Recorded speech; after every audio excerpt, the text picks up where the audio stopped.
everybody, Pete here, and welcome back to another Family Time Thursday video. It's you and me in my office today, and I wanted to talk to you guys about something a little personal. And I was often asked to describe what hypothyroidism means. I have hypothyroidism, and it's a very confusing, very confusing thing to try to explain to somebody. I'm also a mama. I have 3 beautiful boys, and when my youngest was 6, he's 7 right now, but when he was 6, he goes, "Ma, what do you have? What is hypothyroidism?" I'm like, it is difficult to think in myself. It's difficult enough explaining this to an adult. How on God's green earth am I going to explain it to a 6-year-old? So I sat down with him and I thought for a minute, and I'm going to tell you guys what I told him, because, you know, maybe if this gets out there, more people can understand, because it's not an easy thing to understand. But little guy's into trains, train tracks, cars, car tracks, so I kind of figured, okay, this might work for him. So I said, okay, I want you to imagine our body is kind of like our continent, USA. So imagine if the U.S. got all of their supplies, medical supplies, food, educational equipment, everything from trains, okay? And they didn't have stores. There were no stores. There were, you know, people in towns and houses all over the place, but they only got their stuff by trains. So all day long there would be trains going on these tracks, and there's tracks going all over the country, and there's always trains going, and they're dropping off stuff, regular scheduled drops, and everybody gets their things and everybody's happy. It's a well-functioning society.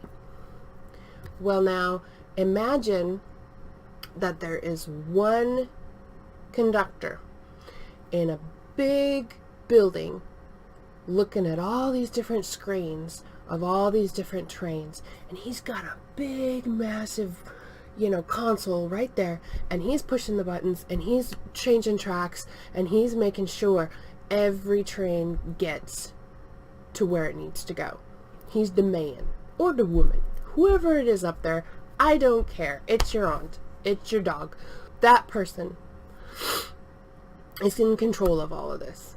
He's what, the engineer, he's the master, he's the one in charge. In this scenario, it's a he. Stay with me. So let's imagine now that dude engineer fell asleep. Narcolepsy. He's got narcolepsy. There we go. Oh God, now I have to explain narcolepsy. He falls asleep a lot. Just bam, gone. Out like a light. Okay? And he's not there to change the tracks, to get trains started out where they need to go. So trains aren't going where they need to go. Trains don't deliver. They don't make their stops. People don't get medical supplies. People don't get food. Chaos ensues. And things could go very wrong. Okay? So I was like, okay, if you can imagine that, then I want you to imagine your body is like the country, and all our veins are like the tracks, and the trains that are delivering the supplies and medical stuff are like the hormones and all those chemicals running through our blood, running through our veins, telling our body to do things, necessary things, making our body do things to keep it healthy. Now, imagine for a sec that engineer that's in control of everything, okay, well, that's your thyroid. That's in here. It's a little butterfly shape. It's a little butterfly shape gland right there. It's right in the left lobe, and it's right in here. And that is your control center. That's where the engineer hangs out. Okay? So when you have a thyroid disease, it's like your engineer passes out. Your engineer's got narcolepsy, he's gone. In my case, the entire the entire right lobe was black. It was not functioning. I got to lay back and have the colored picture taken when I was younger, when I was 14. This is how long this has been going on. Well, longer than that, I'm sure. Anyways, back to the description, and then we'll get to the specifics. But one side was not working, and the other side, I mean, he had narcolepsy 23 out of the 24 hours of the day. We'll put it to that. Okay? So, stuff was not being distributed where and how it needed to be distributed. So, it messes things up on a grand scale. Metabolism goes out of whack. Your hormones are all over the place. And all of that is affected. There are so many symptoms that go along with your thyroid that a lot of symptoms are blamed on the thyroid disease. And I've learned that only recently, but that's for another story. So if you can imagine a malfunctioning thyroid as like an engineer in charge of the nation's major supplies having narcolepsy, I guess that kind of puts it in perspective. So it's very difficult to live with, and it's different for everybody. It is not the same for every person. I had it before it was diagnosed. So for me personally, it may never have been diagnosed until way later in my life. But for me, I had a goiter on my thyroid, which is like kind of like a tumor, but not really. I really don't know what the difference is between a goiter and a tumor, but it's this big flesh pack, about the size of a pear in here, and it was blocking a good portion of my windpipe, over 50% of my windpipe. It was squishing things to bits. But where it was, you couldn't see it really from just like this. I leaned my head back laughing, and it pushed it out. And my mom saw it. She was like over in that direction. So the angle, when she saw it, it pushed it. So what? So we went in, and I was 14.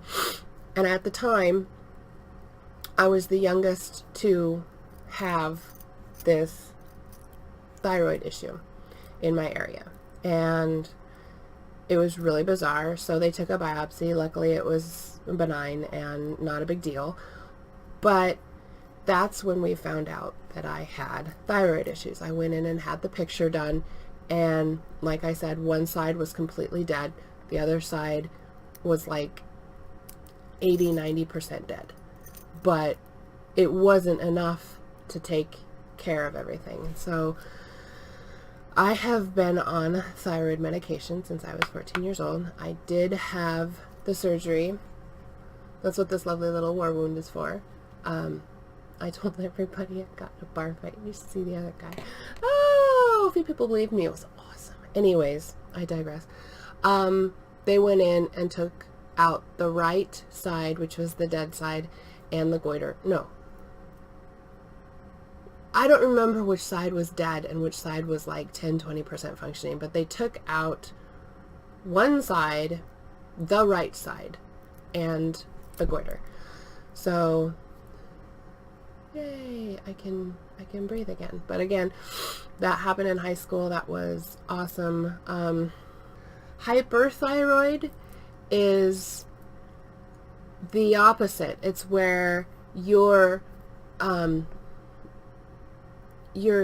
engineer dude is like so hopped up on Mountain Dew and Java, and there is like an IV bag on each arm with espresso running into it, and he's just, and he has twice as many trains going through than should be. So there's an overabundance of things. And while I have never been on that side of the track, I know it's got equal problems as well. Although on that side of the track, it's hard to gain weight. On my side of the track, it's hard to lose weight.